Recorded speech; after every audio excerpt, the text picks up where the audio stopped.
একটা সময় ছিল যখন আমাদেরকে ব্যাংক থেকে টাকা জমা কিংবা উত্তোলনের ক্ষেত্রে দীর্ঘ লাইন ধরে থাকতে হতো, কিন্তু যুগের সাথে তাল মিলিয়ে আমাদের দিন বদলে গেছে। এখন আর আমাদেরকে ব্যাংকে টাকা জমা কিংবা উত্তোলনের জন্য দীর্ঘ লাইন ধরে দাঁড়িয়ে থাকতে হয় না। আর এটা সম্ভব হয়েছে এটিএম মেশিনের কারণে। আমরা এখন আমাদের পাশের এটিএম মেশিনের সাহায্যে 24 ঘন্টায় টাকা জমা কিংবা উত্তোলন করতে পারি। এটিএম মেশিন কিভাবে কাজ করে, এটিএম মেশিনের সিকিউর সিস্টেম কেমন, এটিএম মেশিন যদি কেউ চুরি করে নিয়ে যেতে চায় তাহলে সেটা কি সম্ভব, এই সব বিষয় নিয়ে কথা বলবো এই ভিডিওতে। তো চলুন শুরু করা যাক। এটিএম শব্দের ফুল ফর্ম হলো অটোমেটেড টেলার মেশিন, যার বাংলা অর্থ দাঁড়ায় এমন একটা মেশিন যে মেশিন স্বয়ংক্রিয়ভাবে টাকা লেনদেন করতে পারে। এটিএম মেশিন একটি সফল ট্রানজ্যাকশন করার জন্য মূলত 3টি কাজ করে থাকে। এটি সর্বপ্রথম আপনার কার্ডের ভ্যালিডিটি চেক করে, তারপর আপনার কার্ড থেকে সকল ইনফরমেশন গ্র্যাব করে এবং থার্ডলি আপনাকে টাকা প্রদান করে সঠিকভাবে। ডেবিট কার্ড বা ক্রেডিট কার্ড প্রত্যেকটি কার্ডের পিছনে আপনি কালো রঙের একটি ম্যাগনেটিক স্ট্রিপ দেখতে পারবেন। এই স্ট্রিপের ভিতরে বাইনারি 0 এবং 1 এর মাধ্যমে আপনার সকল তথ্য সংরক্ষিত আছে। এই ম্যাগনেটিক স্ট্রিপটিকে একটা জটিল জিনিস মনে হলেও এখানে মূলত অনেকগুলো ক্ষুদ্র ক্ষুদ্র চুম্বক একটা নির্দিষ্ট প্যাটার্নে সাজানো আছে। এই ম্যাগনেটিক স্ট্রিপের ক্ষুদ্র ক্ষুদ্র ম্যাগনেটগুলোর বিভিন্ন প্যাটার্ন বিভিন্ন ধরনের শব্দ বর্ণকে নির্দেশ করে, আর এইভাবেই মূলত আপনার তথ্যগুলো ম্যাগনেটিক স্ট্রিপের মধ্যে লুকিয়ে রাখা হয়। আপনি যখন এটিএম মেশিনে আপনার এটিএম কার্ডটি প্রবেশ করান তখন আপনার কার্ডটিকে স্ক্যান করার জন্য সেখানে 2টি রিডার থাকে। প্রথম রিডার চেক করে আপনার কার্ডটি ভ্যালিড কিনা। যদি আপনার কার্ডটি ভ্যালিড হয় তাহলে আপনার কাছ থেকে পিন নাম্বার চাওয়া হয়। যদি পিন নাম্বার সঠিক হয় তখন সেকেন্ড রিডার আপনার কার্ড থেকে আপনার সকল ব্যক্তিগত এবং অ্যাকাউন্ট ইনফরমেশন কালেক্ট করে এবং আপনাকে বাংলাদেশের কেন্দ্রীয় ব্যাংকিং সার্ভারের সাথে কানেক্ট করে। যদি আপনার কার্ডটি ইন্টারন্যাশনাল হয় তাহলে সেক্ষেত্রে ইন্টারন্যাশনাল ব্যাংকিং সার্ভারের সাথে কানেক্ট করা হয়। আর যদি আপনার কার্ডটি শুধুমাত্র লোকাল ইউজের জন্য হয়, অর্থাৎ বাংলাদেশের বাইরে ইউজ করা না যায়, সেক্ষেত্রে আপনার কার্ডটি বাংলাদেশের ব্যাংকিং সার্ভারের সাথে কানেক্ট হয়।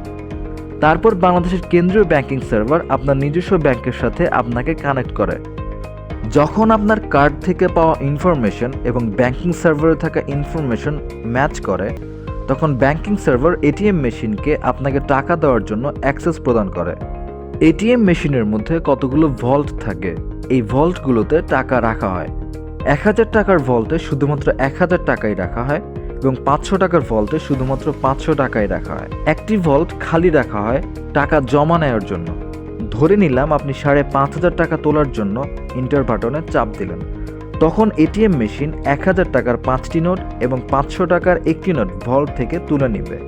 তারপর সেই নোটগুলো হাই ফ্রিকশন রোলারের উপর দিয়ে যেতে থাকবে। একসাথে শুধুমাত্র একটি নোটই যায়। এই হাই ফ্রিকশন রোলারগুলোর উপরে কতগুলো সেন্সর লাগানো থাকে। এই সেন্সরগুলোতে পুরুত্বের একটা নির্দিষ্ট লিমিট দেয়া থাকে যাতে করে একসাথে একাধিক নোট না যায়। যদি নোটগুলোর থিকনেস নির্দিষ্ট লিমিটের চাইতে বেশি হয় তখন সেন্সরগুলো বুঝে যায় যে এখানে একাধিক নোট রয়েছে, এর ফলে ওই নোটগুলোকে রিজেক্ট বিনে পাঠিয়ে দেয়। আবার যদি নোট যাওয়ার সময় থিকনেস বা পুরুত্ব যদি নির্দিষ্ট লিমিটের চাইতে কম হয় তাহলে সেন্সরটি এটা বুঝে যে নোটটি আসল নয় বা নোটটি জাল হতে পারে, তখনও সেন্সরটি সেই নোটগুলোকে রিজেক্ট বিনে পাঠিয়ে দেয়। শুধুমাত্র নির্দিষ্ট পুরুত্বের নোটই রোলারের উপর দিয়ে যেতে থাকে। এইভাবে একটা নির্দিষ্ট অ্যামাউন্টের টাকা এটিএম মেশিন আপনাকে সফলভাবে প্রদান করে থাকে। ট্রানজ্যাকশন সফল হওয়ার পর এটিএম মেশিন আপনাকে আপনার কার্ডটি ফেরত দিয়ে দেয় এবং ইন্টারনেটের মাধ্যমে আপনার ব্যাংকিং সার্ভারে সব তথ্য চলে যায়। আপনি আপনার ক্রেডিট বা ডেবিট কার্ডের উপরে একটি মাইক্রোচিপ দেখতে পাবেন। এর মাধ্যমে আপনার কার্ডটির নিরাপত্তা নিশ্চিত করা হয়।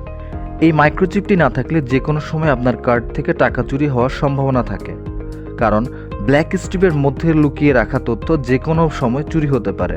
এতে করে এটিএম কার্ড চুরি না করা সত্ত্বেও এর মধ্যে থাকা সকল ইনফরমেশন চুরি করে অনলাইনের মাধ্যমে আপনার অ্যাকাউন্টের সকল টাকা চুরি করে নেওয়া সম্ভব। এই সমস্যার সমাধানের জন্য মূলত মাইক্রোচিপ প্রযুক্তিটি আবিষ্কার করা হয়েছে। এই মাইক্রোচিপটি হলো একটি ক্ষুদ্র প্রসেসর যা স্বয়ংক্রিয়ভাবে প্রত্যেক লেনদেনের পর একটি ইউনিক কোড তৈরি করে।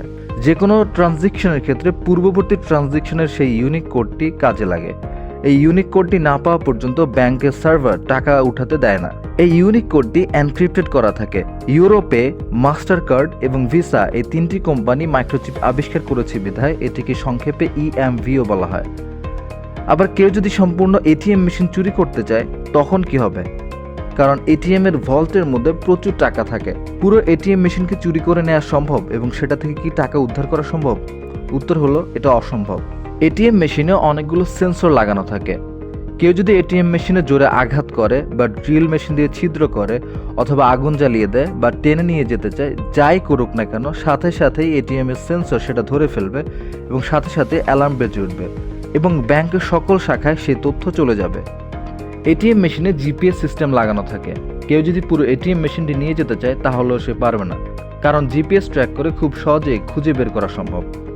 কেউ যদি ATM মেশিন খুলে তার ভল্টে থাকা টাকা নিয়ে যেতে চায় তাও অসম্ভব, কারণ ATM মেশিন খুলতে গেলে সেন্সর সেটা বুঝে যাবে এবং সাথে সাথে ATM এর ভল্টের উপরে থাকা তরল রং টাকাগুলোর উপর পড়ে যাবে। এর ফলে কেউ যদি ATM মেশিন খুলতেও পারে তাও লাভ নেই, কারণ সবগুলো টাকা অকৃতকার্য হয়ে যাবে রঙের ফলে। আশা করি এই ভিডিও থেকে আপনি বুঝতে পেরেছেন যে ATM মেশিন আসলে কিভাবে কাজ করে, এর সিকিউরিটি সিস্টেম কেমন। আপনি যদি এই ধরনের সায়েন্টিফিক ভিডিও দেখতে পছন্দ করেন তাহলে অবশ্যই চ্যানেলটিকে সাবস্ক্রাইব করবেন এবং পাশে থাকা বেল বাটনটি বাজিয়ে দিবেন।